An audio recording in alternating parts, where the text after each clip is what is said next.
여러분 안녕하십니까. 아침의 매일경제입니다. 저는 이상훈입니다. 이번 주말엔 소나기를 조심하셔야겠습니다. 장맛비도 아닌데요. 시간당 최대 50mm 이상 물폭탄이 쏟아질 수도 있다고 합니다. 당장은 비가 오지 않더라도요. 대비만큼은 꼼꼼하게 잘 하셔야겠습니다. 자, 그럼 먼저 아침 신문 일면 기사부터 전해드리겠습니다. 먼저 매일경제입니다. 대법원 판결을 소개하고 있습니다. 파견직 직고용 이렇게 돼 있습니다. 자, 그렇게 되면 우리나라 기업들 차 철강학계 인건비 충격을 받을 수 있다. 이런 내용입니다. 좀 더 보겠습니다. 현대위아가 직접 지휘 명령한다. 비정규직 승소했습니다. 그러니까 파견직 직고용을 해야 된다는 내용입니다. 현대차, 기아 등도 소송 중인데 지금 이 경제당시에서는 이거에 대해서 좀 걱정, 유감을 표명하고 있는 상황입니다. 이번엔 한국일보 확인해 보겠습니다. 이르면 내일부터 3명 이상 오후 6시에는 식당 등에서 만날 수가 없다. 이렇게 될 수도 있다는 겁니다. 거리 두기 4단계로 갈 수 있다는 거죠. 오늘 뭔가 정부가 좀 설명을 내놓을 예정입니다. 좀 더 보겠습니다. 역대 최다, 어제 기록했죠? 오늘은요, 이 수준을 넘을 수도 있다는 얘기가 나오고 있습니다. 역시 최다를 자꾸 기록하는 겁니다. 수도권 내주 강력한 4단계 플러스 알파 시행 가능성이 있다는 거죠. 단순히 4단계에 그치는 게 아니라 추가적인 조치도 있을 수 있다는 겁니다. 그리고 3인 제한은 좀 더 빨리 주말부터 앞당겨 적용될 수 있다. 백신 접종자, 지금은 인센티브, 식당 같은 데 가실 때 빠지죠, 숫자에서. 그러나 허용하지 않기로 이런 내용도 적혀 있습니다. 다음은 조선일보 보겠습니다. 사진을 좀 봐주세요. 옆으로 긴 사진이죠. 두 가지 모습이 동시에 담겨 있어요. 한쪽에서는요, 앉아서 모임을 하시고 술을 드시는 모습이죠. 그런데요, 거리를 보면 불과 한 5m도 안 떨어져 있네요. 선별 검사소가 있습니다. 서울 도심에서 잡힌 한 모습인데요. 글쎄요, 이걸 어떻게 좀 봐야 될까요? 무슨 문제가 있는 건 아닙니다. 그러나 우리가 지금 겪고 있는 상황을 단적으로 보여주고 있는 것 같습니다. 마지막으로 경향신문 보겠습니다. 기사가 이쪽 끝에 있습니다. 윤석열 전 검찰총장 인터뷰 기사가 실려 있습니다. 인터뷰를 좀 잘 안 하는데요. 여기 좀 나와 있습니다. 추미애와 동반 사태, 다양한 압박 있었다. 일단 상황 설명을 했어요. 그리고요, 문재인 대통령 뜻이었다고 봐야겠죠. 이건 본인의 어떤 의견을 담은 겁니다. 이미 지나간 일이지만요, 여러 가지 말들이 있었죠. 그거에 대해서 인터뷰를 통해서 이렇게 설명했습니다. 자, 지금까지 일면기사 짚어봤고요. 오늘은 특별히 좀 더 뉴스의 의미를 더 풍부하고 깊게 읽어주실 두 분 정치인 자리에 모셨습니다. 한 분씩 소개해드리겠습니다. 먼저 박주민 더불어민주당 의원 오늘 자리하셨습니다. 그리고 안녕하십니까. 그 옆에는요, 김재원 국민의힘 최고위원 역시 나와 계십니다. 안녕하세요. 안녕하세요.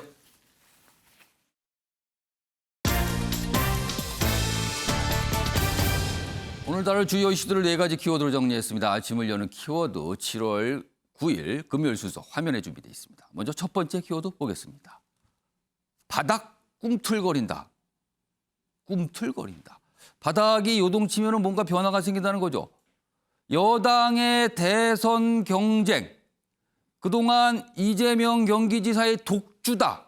이렇게들 평가를 했어요. 그런데 최근에 약간의 변화가 있는 거 아니냐. 이런 분석들이 오늘 신문 기사를 통해서 나오고 있습니다. 꼼꼼하게 한번 짚어보겠습니다. 두 번째 키워드는요, 서먹한 첫 만남. 야권 대선 주자로 꼽히는 두 분 계시죠. 어제 처음으로 만났습니다. 빈소에서 말이죠. 이 얘기도 준비되어 있고요. 세 번째 키워드는 논문 맹폭입니다.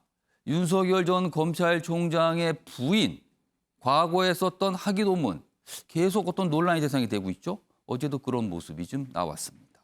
마지막 키워드는 화살 돌리기. 코로나 확산세 심상치 않은데요. 정부에서 2030 청년 세대를 콕 집어서 마치 좀 문제가 있는 것처럼 설명했어요. 이거에 대한 반발도 있습니다. 이 내용도 좀 짚어보겠습니다. 자, 그럼 아침에 매일 경제가 본격적으로 출발하겠습니다. 첫 번째 이슈는 여당 대선 경쟁.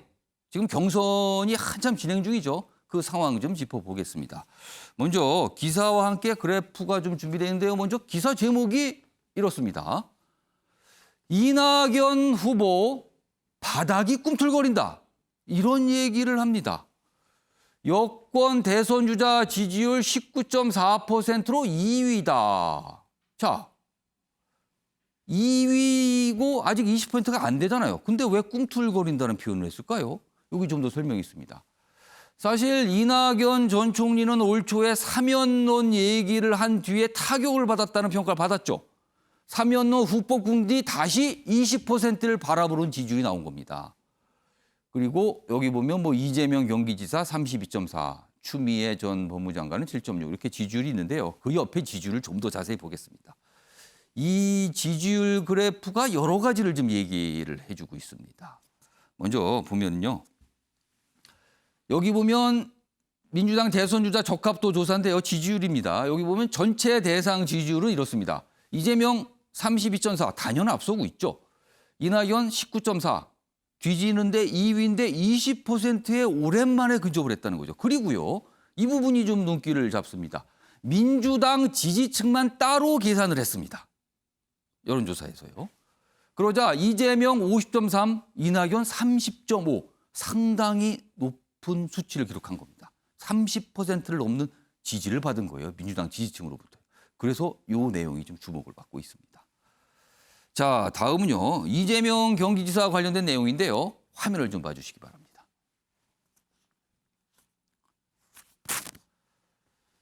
자, 최근에 TV 토론에서 보였던 모습 때문에 좀 논란이 됐었죠. 그리고 다른 경쟁 후보들이 그 지점을 많이 지적을 했습니다. 거친 입 이재명의 최대 위험은 이재명하고 물음표가 찍혀 있죠. 바로 이 얘기였죠. 정세균 후보가 뭐 스캔들 뭐 이런 질문을 했죠. 그러자 바지 발언이 나온 겁니다. 좀 여러 가지 주목도 받았고요. 논란의 대상이 됐죠. 그리고 여기 보시면 박용진 후보 그리고 기본소득, 뭐 기본주택 뭐 이런 거에 대해서도 여러 가지 질문이 있는데 반응이 이렇습니다. 본인이 찾아보시죠. 이런 어떤 설명의 모습, 태도의 모습이 역효과를 낳은 거 아니냐. 뭐 이런 평가를 좀 받는 상황입니다. 자, 이런 가운데요. 어제 경선 3차 TV 토론이 있었습니다. 역시 뭐 여러 가지 모습이 있었는데요. 어제는 그동안 볼 수 없었던 모습도 있었습니다. 확인해 보겠습니다. 말 바꾸기 같은 것으로 뭔가 그 허상이 하나씩 드러나고 있는 것으로 보입니다.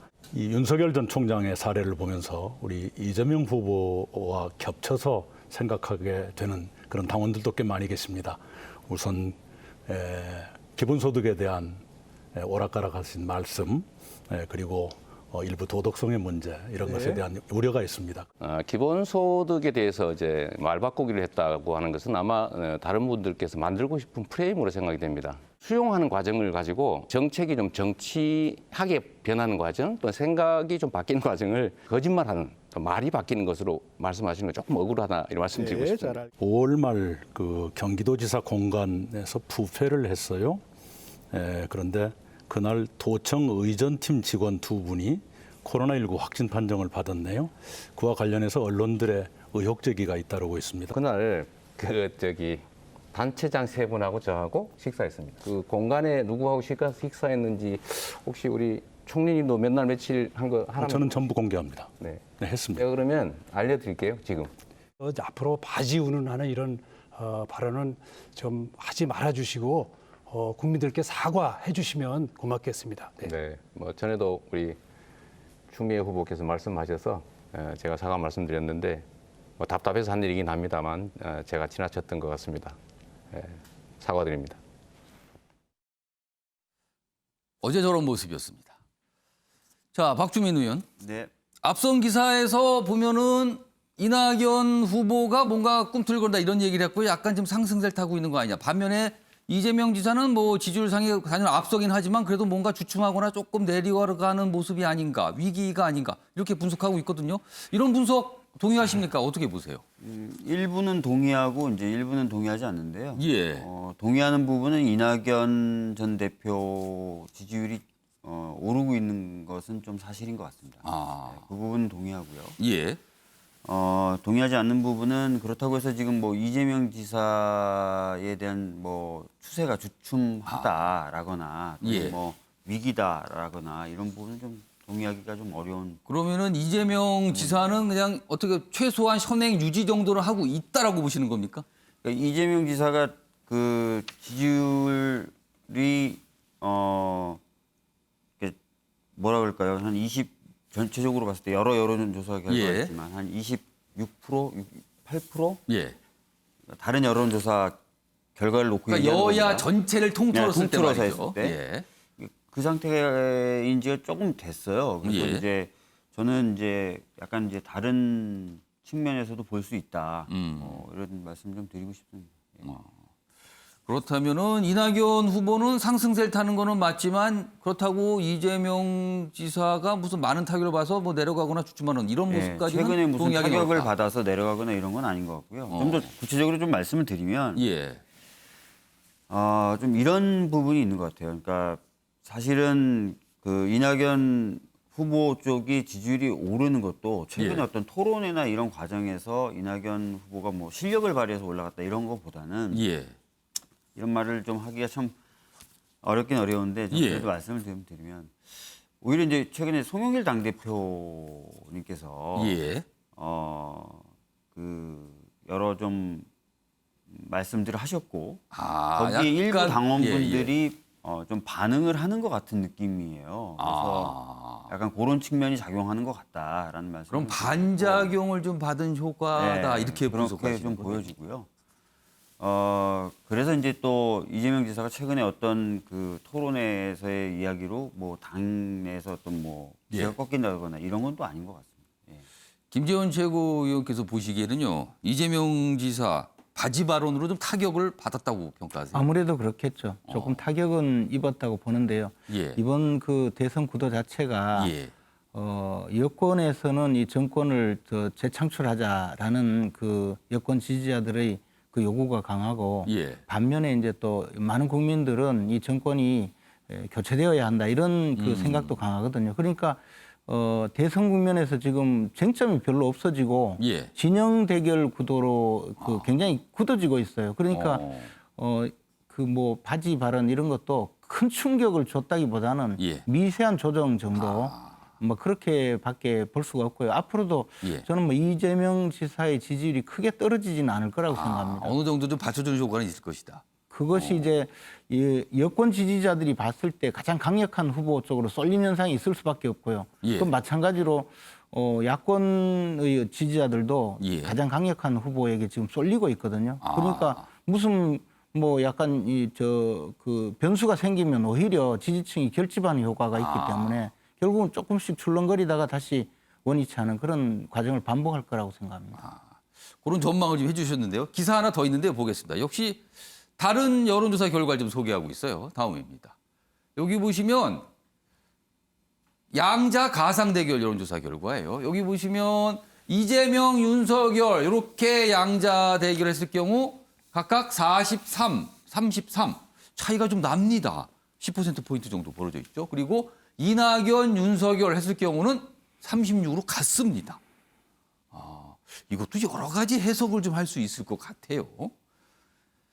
자, 박주민 의원은 뭐 요 여론조사 관련된 내용과 그리고 동시에 앞서서 영상으로 확인해 봤지만 어제 TV 토론에서 이낙연 후보가 앞서와는 달리 굉장히 공세적인 모습을 보였어요. 이거는 어떻게 좀 해석하세요? 뭐 우선 이제 후자에 대해서 먼저 말씀을 드리면요. 예. 아무래도 이제 1위 후보와 그를 추격하는 예. 2위 후보다 보니까 사실 날이 설 수밖에 없습니다. 근데 앞서서는 사실 박용진 후보, 정세균 후보 두 분이 굉장히 공세적이었고 이낙연 후보는 상대적으로 조금 다른 측면에서 질문을 했는데 어제는 역시 공세적으로 갔어요. 그러니까 이제 당원들의 어떤 마음을 움직일 수 있다. 또는 본인에게 이제 당원들의 마음이 좀 오고 있다라는 판단을 하셨겠죠. 그럼 어떤 그러니까 모습을 본인이 좀 보신 건가요? 예, 그래서 그러면은? 이 기회에 좀 더 공격적으로 좀 나가겠다라고 마음을 먹으신 것 같고, 그래서 어제 그런 모습을 보이신 것 같다는 말씀을 먼저 좀 드리겠고요. 예.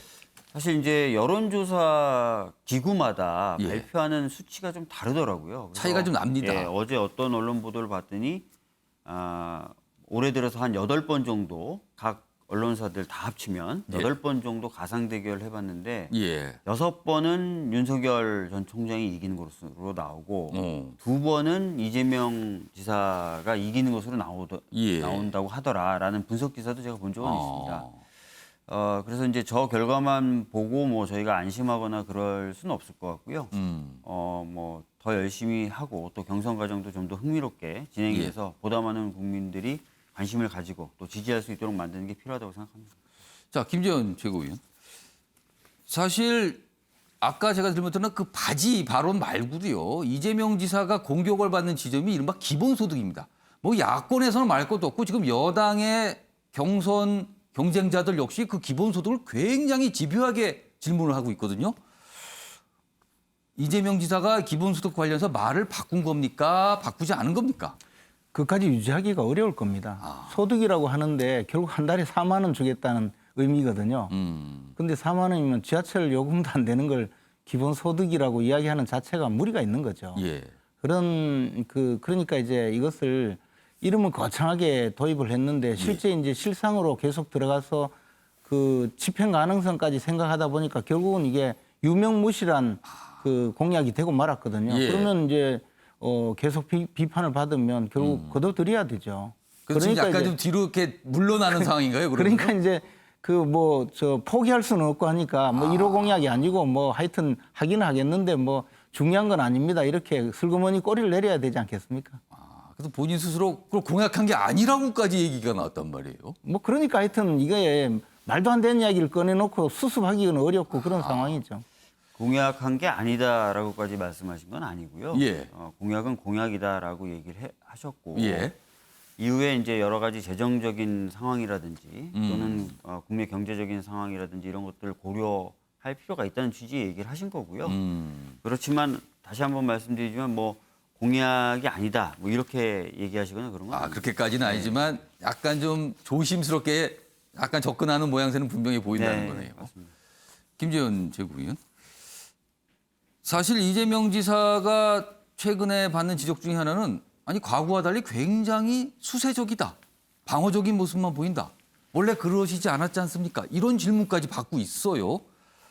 혹시 이게 본선을 대비한 대선 본선을 대비한 체력 비축 이런 시각도 있는데 어떻게 보십니까? 저는 그것보다는 이재명 지사가 좀 뭔가 스스로 예. 불안감 내지 좀 궁지에 몰리는 듯한 느낌을 많이 받거든요. 표정이라든가 또는 이 태도라든가 모든 면에서 저분이 굉장히 그 성격이 강한 분인데 예. 지금 나와서 이야기하거나 뭐 표정이나 모든 것을 보면 약간 자신감을 잃어가는 것 아닌가 그런 생각이 조금 듭니다. 그렇게까지 보세요? 예, 그런데 저는 뭐 어차피 결론은 이재명 지사가 민주당 후보가 되리라고 예상을 하고 있는데요. 전망은 또 그렇게 하시고. 예, 그런데 이제 이게 뭐 결선 투표라든가 모든 면에서 좀 수세에 몰린다는 느낌이 들고요. 그런 점에서 좀 자신감을 잃어가는 것 아닌가 생각을 하고 있습니다. 자신감을 조금 잃고 있는 거 아닌가? 뭐 예를 들자면 내부적인 뭐 여론조사 결과를 본다든지 또 예. 후보자들은 다양한 정보를 예. 받게 되거든요. 그러면 좀 불리한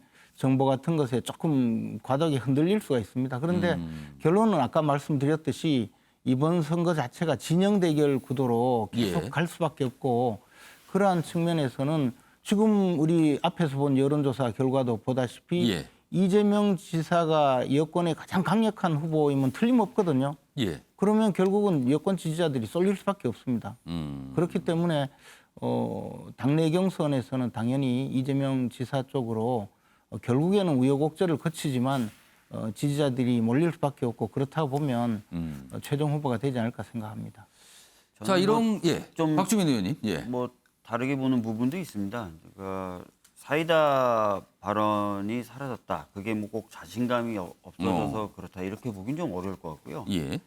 사실상 이제 토론회나 이런 것들을 보면 이제 이재명 지사가 워낙 앞서 나가는 1등이다 보니까 나머지 순위의 주자들이 집중적으로 공격을 합니다. 그러니까 이른바 1대7. 네. 예. 그러다 보니까 이제 본인이 갖고 있는 생각을 적절하게 얘기하기도 좀 어려운 부분이 있고요. 또 발언을 하면은 또 그 발언을 가지고 또 나머지 후보들이 또 공격을 할 수도 있기 때문에 토론의 기술상도 좀 그런 고려를 하지 않았을까라는 생각이 좀 들고요. 그리고 당 내에 있는 그 지지층도 중요하지만 결국 본선을 생각했을 때는 예. 어느 정도 좀 중도 쪽으로 약간 위치를 바꾸는 것도 필요하지 않느냐라는 판단을 한 것 같습니다. 물론 제가 거기에 동의하는 건 아닌데요. 예. 예, 그런 판단을 한 거 아닌가 이렇게 보고 있습니다. 자, 이런 가운데 TV 토론에서 주목을 받은 또 한 명의 후보가 있습니다. 뭐 여러 가지 모습이 있었는데요. 그 모습 먼저 영상으로 확인해 보겠습니다. 이 반 이재명 연대가 시동된 거 아니냐 이런 궁금증이 있고요. 그렇다면 우리 그 이낙연 후보님께서는 연초에 박근혜, 이명박 전직 대통령에 대해서 사면 주장을 하셨는데요. 가만 보면 만약에 그렇게 반 이재명 연대를 하시면은 그것은 또한 사면 연대가 되는 거 아니냐 이런 지지층의 우려가 많습니다. 제가 당장 사면해야 한다고 주장한 적은 한 번도 없고요. 적절한 시기가 되면 건의드릴 수 있다 이렇게 말씀을 드렸고요. 중산층 70% 만들겠다 하시는데 어떤 방법으로 만들려고 하시는 것인지 총리로 재직하시면서 권한을 가지고 있을 때 왜 그럼 못하셨는지. 이 후보자님은 대부분 직접 뭐 도전하기보다는 참 그 꽃길만 걸어왔다 이런 세간의 평가가 있습니다. 거대한 기득권에 맞서서 싸우시기보다는 좀 어제도 그 김대중 노무현 대통령 언급하시면서 도전 정신이라고 언급을 하셨는데 감동을 주진 못한 것 같아요. 자, 김지훈 최고위원. 명추연대란 말까지 등장했습니다. 이재명, 추미애 연대 아니냐. 보면은 그동안 이재명 지사를 약간 옹호하는 듯한 모습을 보였는데 어제는 이재명 지사를 집중 공격한 이낙연 후보를 추미애 후보가 몰아붙입니다. 어제 그런 모습이었어요. 추미애 후보 어떤 생각을 하고 있을까요? 저는 개인적으로 추미애 후보가 이재명 지사를 도와줄 생각은 뭐 눈꽃만큼도 없으리라고 생각합니다. 다만 지금은 이제 여론조사가 계속 보면 추미애 후보가 3위로 나오거든요. 예. 그러니까 이제 이낙연 후보를 꺾으면 2위가 되지 않습니까? 그러면 결선 투표로 가서 붙어볼 수도 있거든요. 그렇지 않겠습니까? 저라도 1위를 지지하는 게 아니라 2위를 잡기 위한 움직임이다. 저 모습은. 그렇죠. 2위가 되면 뭐 그다음에 결선 투표 가능성도 지금 있고 예. 그러니까 그러면 저 반 이재명 세력을 모아서 한번 붙어볼 수 있다. 뭐 그렇게 생각하는 게 지극히 정상적인 생각이죠. 박주민 의원은 추미애 후보의 생각이 뭐라고 생각하세요? 일단 첫 번째는 저도 김재현 최고위원님하고 비슷한 생각을 좀 합니다. 예. 당연히 이제 3위 후보는 2위를 잡는 것이 좀 필요하죠. 예. 그래서 2위에 대해서 좀 견제를 하고 공격을 하는 그런 모습을 보이시는 것 같고요. 두 번째는 추미애 장관님 같은 경우, 전 장관님 같은 경우에도 어떤 가지고 계신 철학이 이재명 지사하고 비슷한 부분이 있긴 있습니다. 전에 이제 널리 알려진 것처럼 헨리 조지의 책을 많은 의원들에게 나눠주고 한번 읽어봐라. 토지라든지 부의 불평등 이런 것들을 바로잡아야 된다. 이런 얘기들을 많이 하셨었거든요. 그러니까 그런 측면에서는 이제 이재명 지사하고 약간 철학적인 기반을 좀 같이 하는 부분도 있습니다. 그러니까 예. 쉽게 이제 정서적으로 좀 가깝게 다가설 수 있는 것이죠. 두 가지가 작용하는 것 같습니다. 전략적인 측면도 있고 약간 내용 측면에서 주장하는 바가 겹치는 부분도 있고 뭐 이런 말씀이시네요. 네.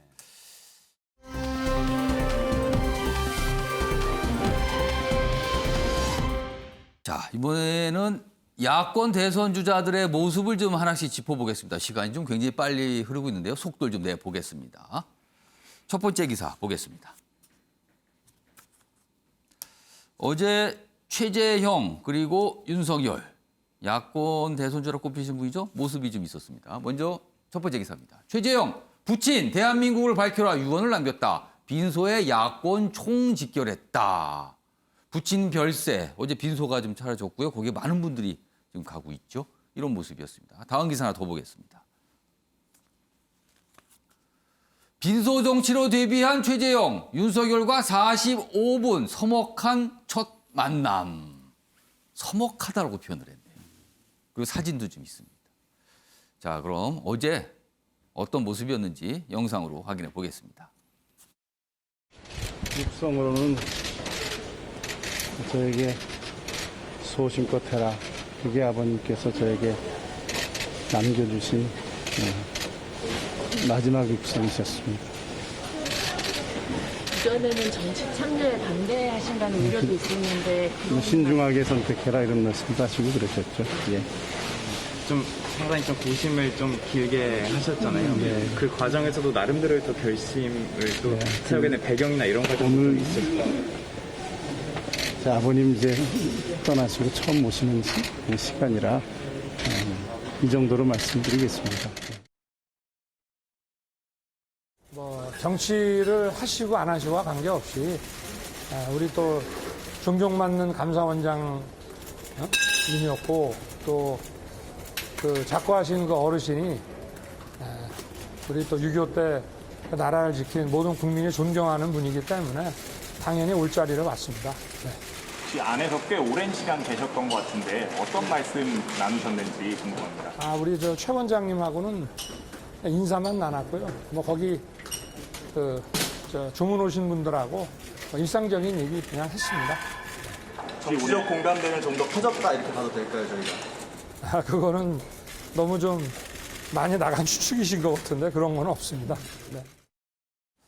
자, 어제 모습이었는데요. 오늘이요. 윤석열 전 총장의 상황을 진단하는 기사가 있습니다. 다음 보겠습니다. 잦은 실수의 가중 리스크. 이렇게 평가를 하고 있군요, 이 기사는. 초반 스텝 꼬이는 윤석열. 꼬인다. 잦은 실수다. 이런 표현이 등장합니다. 최근에 일본 후쿠시마 오염수 관련, 그다음에 과거 이제 부인 최근에 이제 논문 얘기가 있었죠. 그리고 여러 가지 설명을 하는 과정에서 이게 좀 이렇게 매끄럽지 않은 거 아니냐. 그래서 실수 아니냐로 평가를 하고 있고요. 그래서 초반 스텝 꼬인다. 이렇게 보고 있습니다. 김재원 최고위원. 최재형 전 감사원장이 윤석열 전 검찰총장의 야권 대선 주자로서의 대안입니까? 어떻게 평가하십니까? 이제 통상적으로 최재형 감사원장이 대안이냐 아니냐 이렇게 물어볼 때는 예. 윤석열 총장이 지금의 지지율을 유지하지 못하고 내려갈 경우. 이탈할 경우를 상정하고 그럴 가정이 경우에 좀 필요하다는 거죠. 예, 그럴 경우에 대안이냐 아니냐 이런 그 물음인데요. 예. 사실 저는 그렇게 보지 않습니다. 기본적으로 윤석열 총장도 자신의 지지율을 상당 기간 현재 이상 또는 현재처럼 끌고 갈 수 있는 충분한 지지세가 있고요. 최근에 이렇게 지적받는 거는 좀 그냥 지나갈 수 있는 정도다 이렇게 본인의 판단하십니까? 큰 잘못이 예. 공인되지 않는 한은 저는 그런 면은 가족 리스크 또 본인이 좀 이렇게 스텝이 꼬이고 그런 정도는 지금 이 대세에 아무런 영향이 없는 정도로 보여지고요. 예. 최재형 감사원장의 경우에는 윤석열 총장이 흡수하지 못하는 또 다른 그 우파 진영의 많은 또 지지세를 모으는 효과가 있을 겁니다. 그래서 사실은 저 두 분이 전부 우리와 함께 예. 가서 단일 후보를 만드는데 함께 참여한다면 저는 훨씬 그 저변을 확대하는 효과가 있을 거라고 생각합니다. 지금으로서는 두 인물은 보완 효과를 가져올 수 있다고 보시는 거네요. 아마 저는 서로 상승 효과가 클 거라고 생각합니다. 왜냐하면 우리 당 또는 예. 우리 당을 지지하는 분들 또는 우파 성향이 많은 사람들이 최근에 느낀 것은 제가 이 전당대회를 거치면서 특정한 어떤 그 흐름을 본다면 정치권에 좀 몸담지 않았던 사람에 대해서 오히려 호감을 갖고 있는 많은 그 분위기가 있었거든요. 그렇다면 최재형 감사원장이나 윤석열 총장에 대해서도 마찬가지로 오히려 두 분 다 좀 신선하고 또 그 어떤 정권 교체 희망을 더 키워주는 효과가 되지 않을까 생각합니다. 박주민. 네. 김재원 최고위원은 정치권에 몸담지 않았기 때문에 오히려 호감을 산다라는 설명을 해주셨는데 지금 민주당에서는 전직 감사원장, 전직 검찰총장의 정치 지출 자체를 굉장히 거세게 지금 비판하고 있잖아요. 어떻게 보십니까?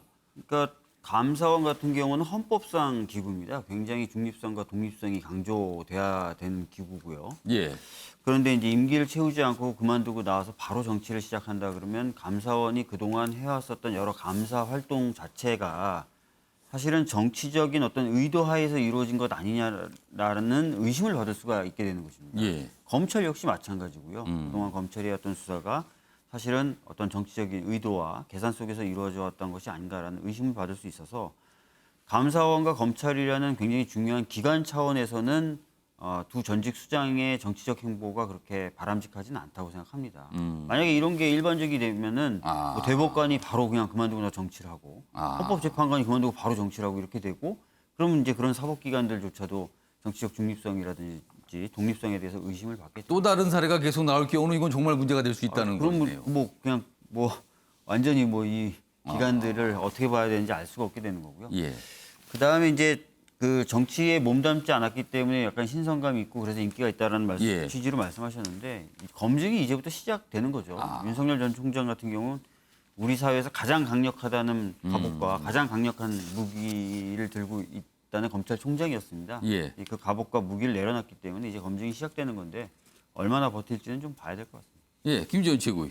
제가 보기에는 이제 물론 뭐 저 정치에 참여하는 과정에서 현 집권 세력이 얼마나 저 두 분의 그 중립적이고 공정한 업무 수행을 방해하고 뭐 탄압했는지는 온 국민이 다 알고 있기 때문에 예. 지지를 하고 있는 거죠. 근데 그것을 넘어서서 그래도 이제 말씀하신 대로 헌법기관에서 더군다나 야당의 그 야권의 대선 후보로 나서는 데 대해서 또 좋지 않은 시각을 가진 국민들도 분명히 있을 수 있거든요. 예. 근데 이제 한 분이 나오면 좀 이례적인데 이미 두 분이 나오면 이게 이게 좀 훨씬 그 서로가 상승 효과를 갖는 거죠. 그러니까 그런 면에서도 말씀드린 대로 대체제가 아니라 좀 더 서로가 서로를 도와주는 그런 형국으로 갈 수 있다고 봅니다. 자, 이렇게 좀 주목을 받고 있는데요. 문제는 제1야당인 국민의힘 입당입니다. 그 입당 문제가 아직까지 좀 남아있는 상황이거든요. 기사 먼저 좀 보겠습니다. 윤석열, 이준석과 지난 6일 비공개 회동했다. 서초동에서 1시간 식사를 같이 했다. 만났다는 겁니다. 물론 뭐 별다른 얘기는 없었다. 이런 설명이 있었지만 만난 것 자체가 의미심장해 보이죠. 자, 이런 가운데 입당과 관련해서 여러 가지 얘기가 좀 있었어요. 확인해 보겠습니다. 8월 말에 그러면 윤 전 총장도 국민의힘에 들어올 거다. 어떻게 보세요? 제가 듣고 있는 무수한 첩보로는 예. 그게 맞는 것 같습니다. 그 멀리 출퇴근하시는 분들 중에 예. 타야 될 광역버스를 놓치고 그렇죠. 다음 정류장까지 택시로 쫓아가는 게 쉽진 않죠. 저는 제 시간에 탑승하실 거라 봅니다. 뭐 먼저 일찍 타가지고 뉴스 보고 있을지 아니면은 막판에 올라탈지는 모르겠지만은 출발 전에 탈 겁니다. 입당 누출 이유가 합리적이라면 국민들이 용납하겠지만은 합리적인 이유가 없다고 한다면은 또는 그것이 정치적인 이유에 국한된다고 하면은 그거는 다소 환영받지 못할 선택이다 이렇게 생각합니다. 제가 일전에 말씀드렸던 것처럼 우리 국민의힘은 환영의 꽃다발을 준비하고 있습니다. 자, 특히 윤석열 전 총장 지금 환영의 꽃다발 준비하고 있다고 그랬죠? 그러나 아직 결심을 못하고 있어요. 김재원 최고위원. 지금 윤석 대표는 8월 얘기를 자꾸 하고 있어요. 그리고 버스를 어차피 그때 가야 되는데 타야 된다는 식으로. 반면에 지금 당 밖에 계신 김종인 전 비대위원장은 재보선 사례를 얘기하면서 11월 막판에 그냥 막판 단이라도 가능한 거 아니냐 이렇게 얘기합니다. 어떻게 전망하세요? 저는 김종인 위원장의 그 예상은 크게 적중하지 않을 거라고 봅니다. 우리 당과 함께 경선에 참여하지 않을까라고 생각하고 있고요. 다만 이제 지금 뭐 우리 김기현 원내대표는 환영의 꽃다발을 준비하고 있다고 그랬는데 사실은 그게 아니고 들어오면 물어 뜯으려는 분들이 많이 계시죠. 늪이 준비되어 있는 거네요. 그럼 늪이 지금. 예, 그래서 이제 그뿐만 아니고 또 당에서도 이것을 그 무한 어떤 투쟁 또는 피 흘리는 전쟁터로 만드는 그런 경선을 준비하는 것 아닌가 하는 저는 이제 그런 생각을 지울 수가 없거든요. 왜냐하면 토론 배틀이라든가 뭐 이런 것을 통해서 우리가 우리 후보들의 장점을 키우는 것이 아니고 그저 민주당 보면 서로 공격하니까 뭐 바지 내리느니 마느니 지금 사례가 나타난 거예요. 그런 지금. 소리만 남아 있거든요. 예. 뭘 했는지 모를 이야기로. 그런데 우리 후보들끼리 그보다 더한 저 싸움을 벌인다면 과연 예. 이게 올바른 일이냐. 또 하나는 그렇게 되면 윤석열 총장이나 또는 최재형 감사원장 측에서 예. 나는 뭐 정치권에 있는 사람들보다 말도 좀 못하고 또 저 사람들보다 덜 뻔뻔스러운데 저기 가서 이거 해도 될까 하는 의심을 가질 수가 있다고 봅니다. 지금 나는 덜 뻔뻔스러운데 이런 고민을 할 수도 있다는 거죠, 지금. 그렇죠. 그리고 당 지도부가 과연 나를 키워주려는 거냐 아니면 물어뜯어 내리려고 하는 거냐라는 경선의 공정성을 의심할 수도 있다고 봅니다. 예. 그래서 저는 경선 그 과정을 관리하는 것이 아주 공정해야 되는데 그런 면에서는 조금 그 걱정을 하고 있어서 지도부 일원으로서 여러 가지 이야기를 하고 있는데요. 그래서 우리가 윤석열 총장이나 최재형 감사원장은 분명히 당에 들어와서 경선을 할 의사가 충분히 있는데 예. 그렇게 하도록 만들어줘야 된다. 단순히 꽃다발만 뭐 줄 정도는 아니겠지만 그렇다고 들어오기만 해봐라. 예. 물어뜯어서 그냥 주저앉히겠다. 이런 느낌이 갖도록 돼서는 안 되겠죠. 정치권 뭐 여야로 나눠서 좀 깊숙하게 다뤄봤고요. 두 분의 정치인과는 요 주제까지 좀 한번 다뤄보겠습니다. 다음입니다. 문재인 대통령이 좀 등장하는 기사입니다. 자, 문 대통령 도쿄올림픽 개막식 참석으로 가닥을 잡았다. 이런 기사예요. 23일부터 1박 2일 방문 조율 중인데 뭐 이제 갈 것으로 보인다는 겁니다. 정상회담 방식은 결론을 못 냈다. 이런 내용인데요. 요거 먼저 박주민 의원. 네. 만약에 정상회담이 성사가 안 되는 도쿄올림픽 개막식 참석 찬성하십니까? 반대하십니까? 올림픽 참석은 여러 가지 의미가 있습니다. 예. 뭐 정치 외교적인 문제뿐만 아니라 문화와 체육 관련된 의미도 있는 것이고요. 그리고 올림픽을 통해서 만날 수 있는 각국의 지도자도 뭐 일본 그 총리만이 아니겠죠. 그런 것들 종합적으로 검토해야 된다고 생각하고요. 그러나 이왕이면 뭐 정상회담이 이루어지는 것이 조금 더 바람직하다고 할 수 있겠죠. 김전 최고위원은 어떤 의견이십니까? 저는 뭐 한일 관계가 좀 더 정상화되고 예. 한일 관계가 지금처럼 이렇게 나빠져서 우리가 얻을 수 있는 게 별로 없거든요. 그렇기 때문에 뭐 오히려 일본에 좀 그 화해의 제스처를 보내는 의미라고 그렇게 생각하고 뭐 정상회담이 있든 없든 좀 일본 방문하는 것이 필요하다고 생각합니다. 이런 건 필요한 방향으로 좀 가닥을 잡은 것 같다는 평가입니다. 예, 그렇습니다. 알겠습니다.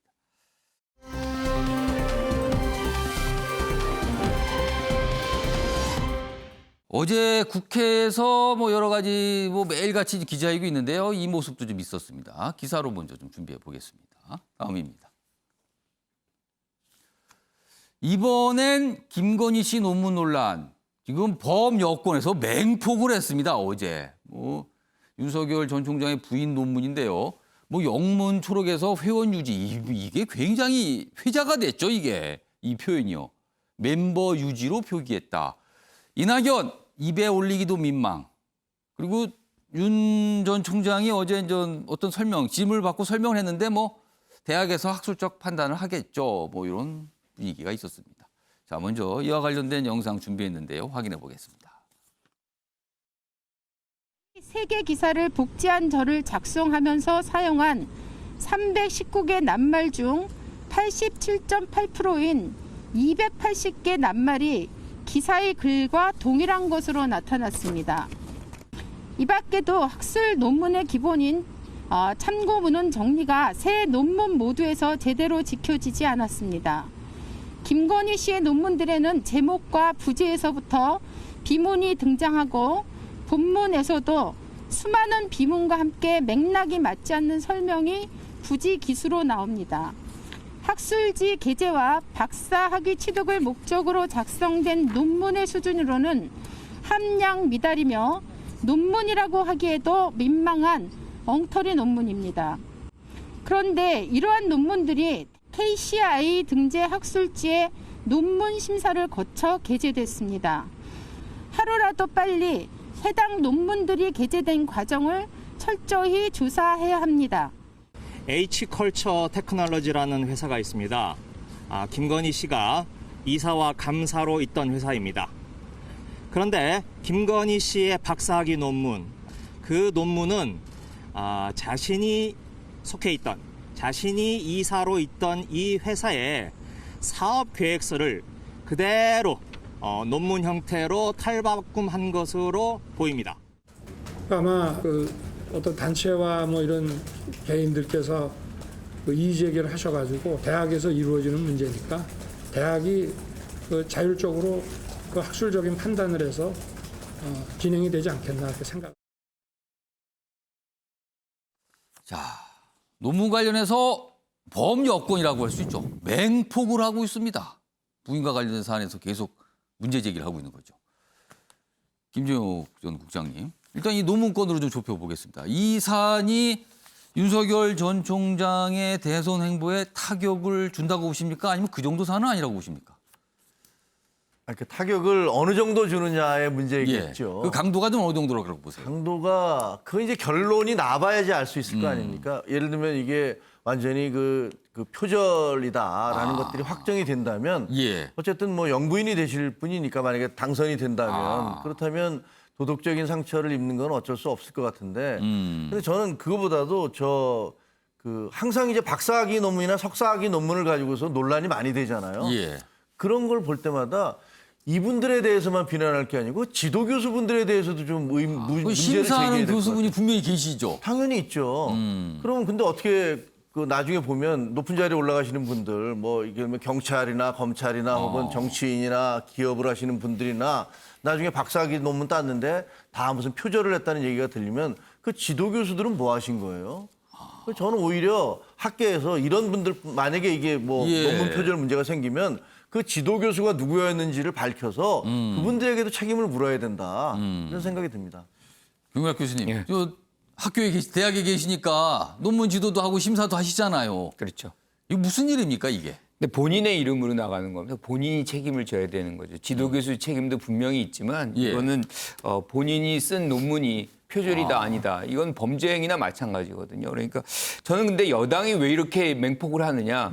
이게 이제 조국 전 장관 가족의 문제와 비교적인 상황이 돼버렸기 때문이죠. 거기도 딸, 아들 뭐 이렇게 뭐 인턴 그러니까 여당에서는 그렇게 샅샅이 그렇죠. 조사도 하고 팠는데 이제 그런 부분들이 여기 비추어서 적용이 되다 보니까 굉장히 아마 맹렬한 비판들이 이어질 겁니다. 그리고 그런 차원에서 본다면 타격이 클 수밖에 없다. 이게 일종의 내로남불이 여기에도 적용이 되는 것이거든요. 그러니까 윤석열 전 총장이 문제는 뭐냐면 여기서 학교에서 알아서 해주시겠죠.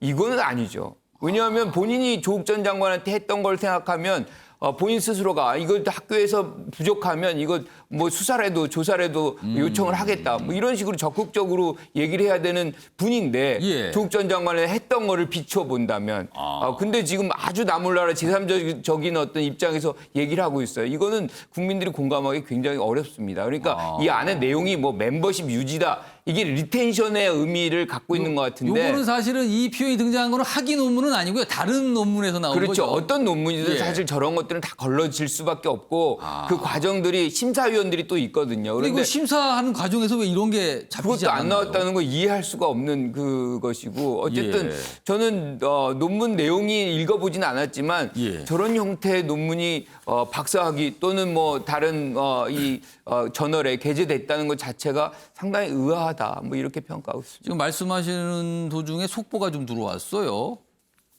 여기 좀 속보 다시 한번 좀 소개해드리겠습니다. 수도권 거리두기 4단계 격상입니다. 12일부터 2주간 적용이 됩니다. 결국은 격상이 됐습니다. 그리고요, 뭐 오후 6시 이후 3인 사적 모임 금지입니다.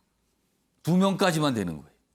그리고 유흥시설 집합금지 유지, 그리고 접종 완료자 방역 완화도 유보가 됐습니다. 그리고 1인 시위의 집회 행사 금지, 결혼식, 장례식, 친족만 참석, 뭐 이런 상황입니다. 결국은 4단계로 올라갔군요. 지금. 요 코로나 관련 내용은 또 준비돼 있습니다. 뭐 뒷부분에 좀 다뤄보도록 하고요. 주영 교수님. 논문 논란 어떻게 보셨습니까? 일단은 뭐 대학계가 자정해야 될 문제, 그런 수면의 내관이 터졌다. 사실은 그런 사회적 문제로도 하나 봐야 됩니다. 사실은 뭐 인사청문회에 뭐 장관에 이번에 지명이 되신 분들 내정자들 보면 항상 논문권이 종종 문제가 됐어요. 네, 맞습니다. 뭐 논문의 표절이라든지 아니면 각인이나 색주가 미흡하다. 근데 지금 이 김건희 씨의 논문 논란은 좀 그런 수준을 넘어서서 너무 입에 진짜 이낙연 후보의 말처럼 입에 올리기 조금 민망한 수준의 그 논문이 학위 논문으로도 평가가 됐다라는 지금, 그리고 여러 학술지에서도 그런 문제들이 불거졌기 때문에 학계에서도 이거는 좀 반성 아니면은 대대적인 점검이 필요하다고 보는데 저는 또 이 부분에 대해서 김광현 교수님과 의견을 같이 하는 건 윤석열 전 총장의 태도나 반응이 너무 정무적 감각이 떨어지는 것이 아닌가. 이게 국민들이 볼 때에는 지금 당장 지지율이 하락하지 않는다 하더라도 만약에 범야권에서 다른 대항마들이 나왔을 때 이 윤석열 전 총장과 가족 문제에 대한 이 도덕성에 대해서 과연 어떻게 평가를 할까? 이게 이제 그 조국 전 장관을 사실 수사했을 때도 이게 가족 수사로 포커스가 맞춰진 것과 마찬가지인데 가족 문제에 대해서 이거는 나와 상관없는 일이라는 식의 이런 태도가 과연 국민들한테 어떻게 비춰질지 이거는 향후에 아주 많은 아킬레스건으로 작용할 거라고 평가됩니다. 그러니까 어떤 논란이 되는 내용도 있지만 그걸 다루는 태도의 문제, 그 이후에 어떤 방법의 문제, 뭐 이런 것도 좀 봐야 된다는 말씀이시네요, 지금. 하여튼 뭐 기사에 보면 맹포, 뭐 이런 표현이 많이 나옵니다, 이 논문과 관련해서 지금.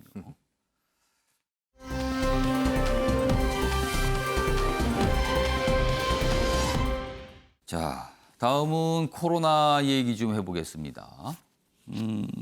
기사가 뭐 2가지 정도 준비되어 있고요. 방금 전에 속보도 좀 알려드렸습니다. 먼저 기사 보겠습니다. 일단 정부가 좀 비판을 받죠. 너무 좀 안이했던 거 아니냐. 그래서 여기 보면 뭐 방역 헛발질 뭐 이렇게 돼 있습니다. 그런데 2030에 화살 돌리기 하는 건가? 청년들이 뭔 죄냐? 이게 무슨 얘기냐면요. 정부 SNS에 2030 뭐 방역 준수를 뭐 이런 표현이 나온 거예요. 그러니까 마치 이것만 보면은 이 세대가 뭘 제대로 안 해서 그런 것처럼 보이잖아요, 이게. 논란이 일자 슬그머니 문구가 사라졌다. 근데 사실 2030 세대 백신 후순위잖아요. 밀렸거든요. 접종 일정조차 아직 안 나왔다. 타 연령대에 비해서 감염 취약한데 뭐 이런 겁니다, 지금. 근데 정부가 마치 탓을 하는 듯하다. 이런 분위기죠. 기사 하나 더 보겠습니다. 백신 기회도 안 주고 왜 우리 탓만 하나? 발끈한 2030. 지금 정부와 여당이 청년 세대의 마음을 잡기 위해서 굉장히 여러 가지 활동 노력을 하는데 지금 이런 것이 또 나온 거예요. 여기 뭐 역시 같은 내용이 있습니다. 2030 모임 자제 문구 논란의 수정 뭐 이렇게 돼 있습니다. 김부겸 총리 얘기입니다. 50대 접종 뒤 2030, 40 뭐 이런 순서로 고려. 전문가 고위험군 우선 체계 바뀌면 위험. 또 뭐 다른 의견도 좀 있습니다. 자, 이와 관련해서 어제 청와대 관계자의 뭐 이야기가 좀 있었는데요. 확인해 보겠습니다. 이 지금 상황에서는 조금은 이 방역 당국의 대응이 좀 늦지 않았나, 안이하지 않았나 이런 생각도 좀 드는데요. 예, 뭐 그런 지적, 뭐 겸허히 수용합니다. 저희로서는 고민이 자영업자분들이나 또 코로나 때문에 경제적 고통을 받으시는 분들이 또 워낙 많이 있고 이게 장기화돼 있잖아요. 네. 그래서 그런 분들의 힘든 사정을 고려하지 않을 수도 없고 2마리 토끼를 다 잡기 위해서 노력하다 보니 또 다른 한쪽에서 이런 현상이 벌어졌는데요. 최인정 변호사, 2마리 토끼를 다 잡으다 보니 이런 현상이 나타났다. 이철희 정무수석의 설명이었습니다. 이 상황 어떻게 보세요, 지금? 정부의 고민 충분히 우리가 납득할 수는 있습니다. 하지만 아무리 좋은 의도가 있다 하더라도 결과가 실패로 나오면은 국민들은 그거에 대해서 매서운 어떤 회초리를 들 수밖에 없는 것 같은데요. 이철희 정무수석이 그와 같은 말씀하는 것에 대해서는 어떻게 보면은 상당히 어떻게 보면 국민들한테 사과하고 국민들의 눈높이에 맞추려고 한다는 점에서는 높이 평가를 합니다. 하지만 특별히 이번 2030 이와 같은 그 분들에 대한 마치 이와 같은 그 4차 대유행의 책임이 2030에 있는 것처럼 했던 부분에 대해서는 지금 대선과 관련해서 이른바 2030 표 떨어지는 소리가 들린다. 이렇게 얘기할 수 있는 것 같은데요. 2030 세대는 이것을 공정의 문제로 또 생각하는 것 같습니다. 무슨 말씀이냐? 아니, 나한테 백신 맞을 기회라도 줬다고 하면 내가 그런 얘기에 대해서 납득을 하는데 백신도 가장 후순위를 해놓고 그리고 우리 가장 그 혈기왕성하게 다닐 사람이 다니지 말고 내내 집안에 있으란 말이냐. 이것 아니겠습니까? 예. 물론 정부의 우선 목표가 치사율을 낮추기 위해서 고령대에 먼저 백신을 주고. 고위험군 우선이었어요. 그렇죠. 고위험군 우선. 예. 그러고 하는 과정에서 있지만 결론적으로 어떻게 됐죠? 이번 지금 그 김우란 방역기획관 같은 경우에도 이 코로나 백신 급한 것 아니다 했는 분을 방역기획관으로 낮추는 등 결국 백신을 빨리 확보하지 못한 후과가 바로 여기서 나오는 것이라 생각을 하는데요. 말씀드린 것처럼 국민에 대한 사과도 좋습니다만 지금은 뭐죠? 또 그럼 정부의 정책을 어떻게 하기는커녕 바로 얘기하는 것이 3단계에서 4단계로 해가지고 저녁 6시부터는 3명 이상 못하게. 한마디로 저녁 이후에는 이 사람도 다니지 못하게 하는 야간 통행 금지를 만들어 놓는 거는 결국 정부 실패의 잘못에 대한 어떤 모든 책임을 국민들한테 떠넘기는 것 아니겠습니까? 그렇다면은 본질적으로 지금 백신을 최대한 빨리 가지고 와서 국민들에게 2030 세대에 대해도 맞추는 그런 식의 어떤 정책적 방향과 비전을 제시하는 것이 지금으로서는 급하다. 저는 그렇게 봅니다. 자, 뭐 백신이 우리가 좀 많이 만들 수 있으면 뭐 당장이라도 밤을 새서 만들겠는데 이게 외국에서 들어와야 되는 거거든요. 그러니까 이게 좀 쉽지 않고 계속 지적을 좀 받고 있는 상황입니다. 사실 정부도 생각지도 못한 4차 대유행이 시작됐다고 보여요, 지금요. 기사 더 이어가 보겠습니다. 2,000명대 나올 수도 있습니다. 다시 한번 멈춤이 필요합니다. 호소죠. 그리고 그러나 그 호소 속엔 경고도 있습니다. 이러시면 안 됩니다. 정은경 질병관리청장 확진자 급중에 개인 방역 강화 대국민 호소. 자, 그런데 이런 얘기 나올 때마다 그럼 정부는 맨날 개인 방역 이것만 맨날 호소하는 거냐. 그럼 지금까지 정부 방역은 어떻게 된 겁니까? 이렇게 또 묻게 되죠, 당연히. 이렇게 됐습니다, 지금. 자, 그럼요. 정은경 청장의 이야기 들어보겠습니다. 국내에서 코로나19 발생 이후 최고치를 보여주고 있습니다. 당분간은 가파른 증가세가 지속될 가능성이 높은 4차 유행의 진입 단계라고 판단하고 있습니다. 방역 상황을 안정적으로 통제하지 못해 방역 당국자로서 국민들께 송구하다는 말씀을 드립니다. 방역에 대한 조치와 예방접종 두 가지의 업무를 동시에 시행해야 되기 때문에 동일한 인력으로 두 가지 업무를 집중하다 보니까 굉장히 많은 그런 업무 부담을 안고 있는 그런 상황입니다. 자, 방역을 담당하시는 분 인력이 부족한 겁니다. 이 기사가 그렇게 설명하고 있습니다. 서울시 인력 부족해 확산 막지 못했다. 정부의 역학조사 요원 300명 지원 SOS를 쳤습니다. 서울시 소속은 75, 자치구는 9명 정도인데 방역 일선 자치구 이거 가지고 이런 인력 정도는 태부족입니다. 그리고 여기 보면 백화점발 검사 인원 폭증한 강남구 검사 키트 자체가 부족하답니다. 1시간 넘게 멈췄다. 이런 상황이군요, 지금. 김종혁 전 국장님. 어렵습니다, 지금 상황이. 어떻게 보십니까? 저는 정부에게 묻고 싶어요. K방역 그렇게 자화자찬하더니 도대체 어디로 갔습니까? 라고 그런 비판적인 물음을 할 수밖에 없는데 지금까지 4차에 걸쳐서 지금 대유행이 이제 거의 4차 대유행이 시작된 걸로 보이고 있는데 공교롭게도 대통령이 항상 희망적인 말씀을 하거나 정부가 그 규제를 예를 들면 작년 8월 같은 경우는 정부가 소비를 진작시킨다고 하면서 뭘 나눠주기도 하고 많이 모이라고 했는데 바로 이제 2차 대유행이 시작됐고요. 이번에도 백신 맞은 사람은 뭐 면역 그 집합 금지에서 면제해 준다라든가 야외에서는 마스크를 안 써도 된다든가 이런 얘기를 한 다음에 또 이제 4차 대유행이 퍼지고 있는데 아니 도대체 인력이 부족하네. 진단 검사 키트가 부족하네. 지금 시작된 지 얼마 됐는데 코로나가 발생한 지 얼마 됐는데 여태까지 이런 얘기를 왜 들어야 되는 건지 알 수가 없고요. 정부가 계속 자랑하는 그 K방역의 실체가 도대체 뭔지 그리고 지금 정무수석이 나와서 남 얘기하듯이 뭐 2마리 토끼를 잡다 보니까 그렇게 됐습니다.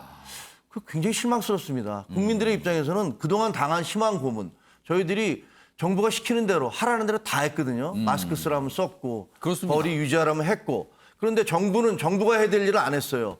다른 나라들에서 우리가 백신을 국민들이 구입할 수는 없잖아요. 정부가 구입해 줘야 되는데 지금 7월에 들어서도 저도 이제 50대인데 50대 사람들이 백신을 맞아야 되는데 한동안 못 맞고 있잖아요. 이제 나 20일 넘어야지 맞는다는 거 아닙니까? 국민들은 저희들이 할 거 다 했습니다. 그럼 정부는 뭐 했습니까?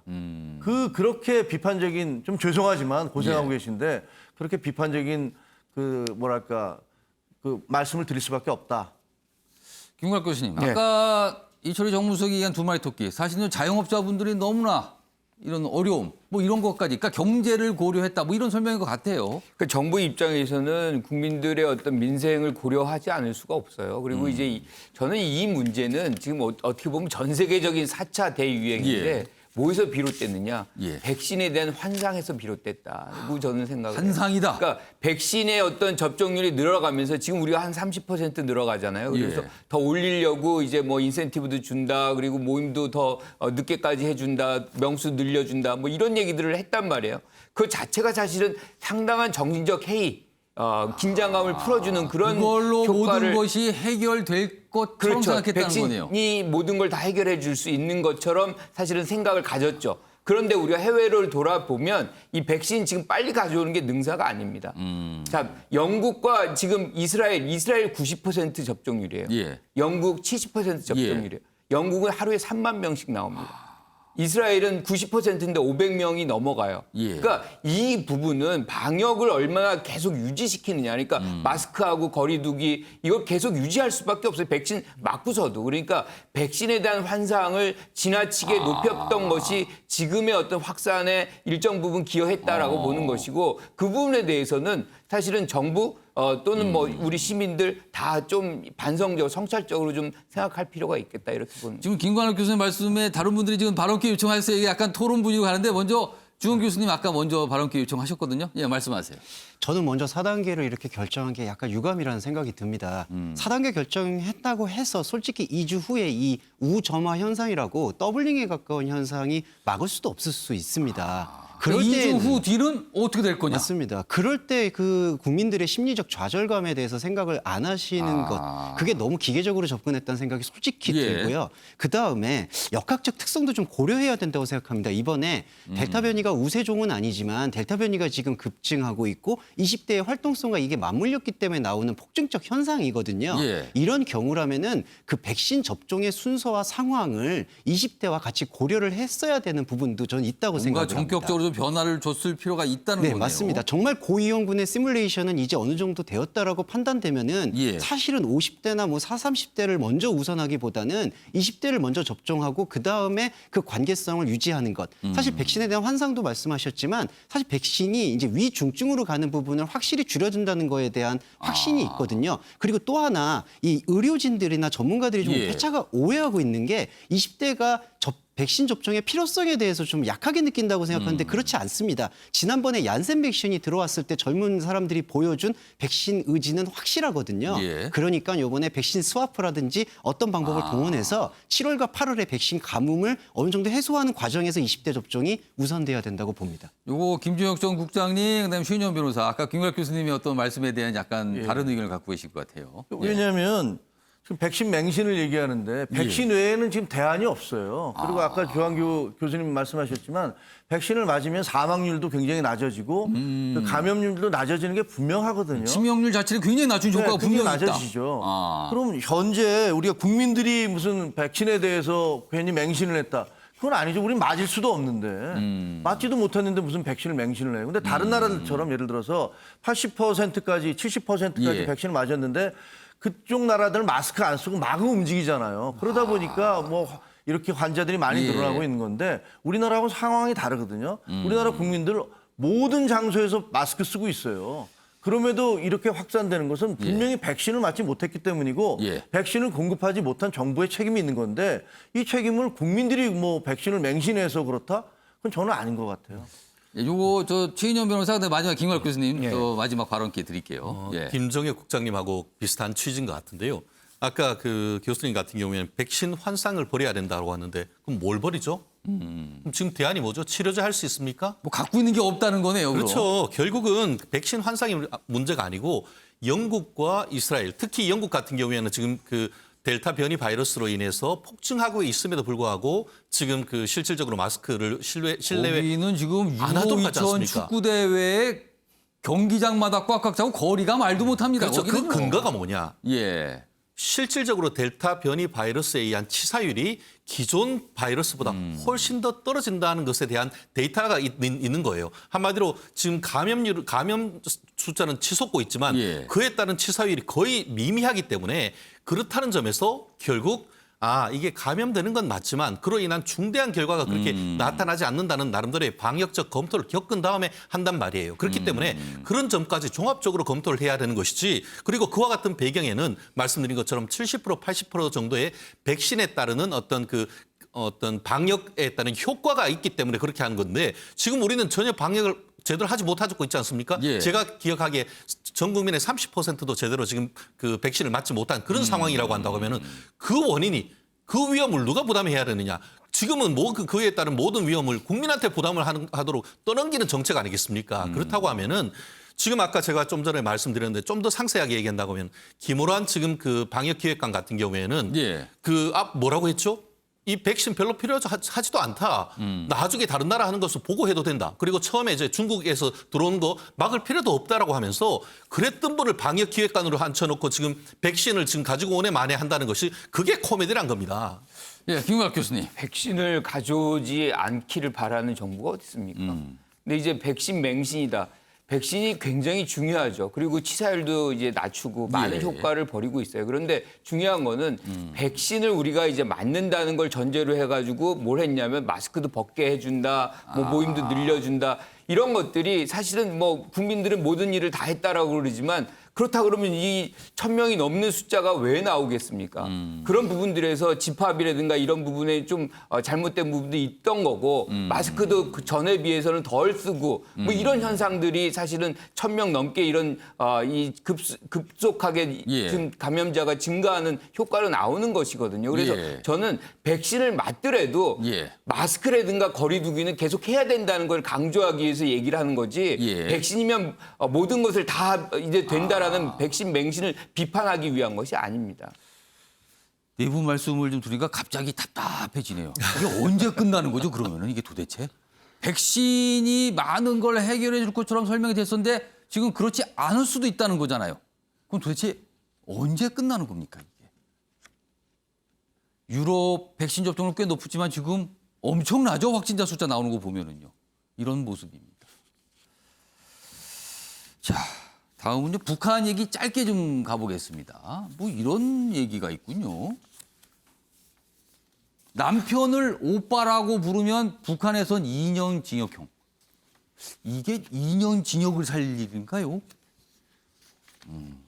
한국 드라마가 퍼지자 남한 말투 쓰지 마라. 남친이라고 불러도 처벌. 오빠도 처벌, 남친도 처벌. 이게 뭐 어떻게 되는 겁니까, 그럼? 여기 보면은요. 이런 표현도 있군요. 창피하다에 속어가 있죠. 많이 쓰시죠? 방송에서는 쓰면 안 되는 표현입니다. 이거. 이런 표현 써도 처벌. 그리고의 줄임말인 글고. 그렇죠? 뭐 젊은 분들은 이런 말 자주 쓰죠. 이것도 단속. 김종혁 전 국장님. 네. 이런 세세한 일상생활을 단속할 경우에는 그 체제에 대한 불안, 통상 그렇지 않습니까? 왜 그런 겁니까? 근데 저게 역설적으로 얼마나 많이 퍼져 있으면 저걸 단속을 하겠어요. 남한 드라마의 그 말투가 얼마나 많이 만연돼 있으면 몇 명이 할 경우에는 그걸 얘기하지 않겠죠. 그런데 저 얘기는 그 북한 주민들 사이에서 남쪽의 드라마라든가 남쪽에서 쓰는 언어 표현까지도 따라서 흉내 낼 정도로 그렇게 남쪽의 문화가 많이 침투해 있다. 이런 것을 반영하는 것이고 체제의 위기감을 반영하는 거 아니겠습니까? 북한 내부에서 이거 우리 체제가 계속 우월하다고 얘기하는데 이렇게 언어에서부터 문화에서부터 남쪽의 어떤 정서나 문화 같은 것들이 침투해 들어오면 문제가 있다. 그러니까 단속을 하는 건데 전체주의 국가의 특징이죠. 모든 것을 자기들이 맞춘 틀에서 가야 된다는 전체주의 국가의 모습. 주원 교수님. 그런데 이게 막는다고 이게 잡혀집니까 이게? 이런 문화적인 내용들이요? 잡히기 어렵고요. 북한에서 약간 시대착오하는 것 같습니다. 드라마 한 편으로 탈북자분들이 엄청나게 쏟아질 수가 있거든요. 그러니까 저런 문화적 흐름에 대해서 체제로 뭔가 막는다, 징역형을 맞는다라는 게 약간 시대착오적인 것은 분명한데 우리 이제 남한의 문화적인 어떤 소개, 한국 사회의 소개와 자꾸 좀 어울려서 저런 부분들이 좀 완화될 수 있어야 되지 않을까. 그러니까 그 문화적 분위기가 계속해서 스며들 수 있어야 되지 않을까. 아까 김 국장님 말씀처럼 저게 반증인데 저 반증되는 문화의 흐름이 계속될 수 있도록 어떻게 조금 더 고려하고 이 문화적 교류가 어떤 방식으로 스포츠라든지 그런 부분을 일어날 수 있도록 독려하는 게 필요하다고 봅니다. 남친이라고 쓰면 안 되고요. 남동무라고 써야 된답니다. 남동무. 남자친구를 남동무라고 불러야 되는데 남친 그러면 단속 이렇게 되는 겁니다. 이런 기사가 있군요. 다음은 마지막 기사인데요. 벨기에 대사 부인 관련되는데요. 벨기에 외무부가 입장을 좀 냈군요. 벨기에 주한 대사 즉각 소환. 여기 있습니다. 아래. 더 이상 지체하지 말고 돌아오세요. 빨리. 이게 논란이 커지자 벨기에 외무부가 한국과 관계 유지 잘해야 되는데 이게 뭡니까? 라면서 이런 반응을 보였답니다. 최인정 변호사. 이거 뭐 면책이잖아요. 이분들 근데. 안타깝지만 뭐 어쨌든 비엔나 협약에 따라서 보내는 건 마찬가지인데 더 중요한 거는 벨기에와 대한민국 사이의 우호 관계가 아닌가 싶습니다. 지난번 그 월드컵 할 때 벨기에하고 서로 있었지만 서로 붉은 악마 뭐 옛날 원조 붉은 악마는 벨기에거든요. 그만큼 서로 간에 우애가 깊은데 이와 같은 하나의 그 어떤 해프닝으로 두 나라 사이의 어떤 그 친교가 나빠지서는 안 된다. 그것이 오히려 더 중요한 것이 아닌가 생각합니다. 개인의 문제겠죠. 이제. 예, 맞습니다. 개인의 문제. 아무튼 벨기에 정부도 조금 걱정을 했다는 거죠, 그러면. 자, 아침의 매일경제 오늘은 여기서 마무리하겠습니다. 시청해 주신 여러분 고맙습니다.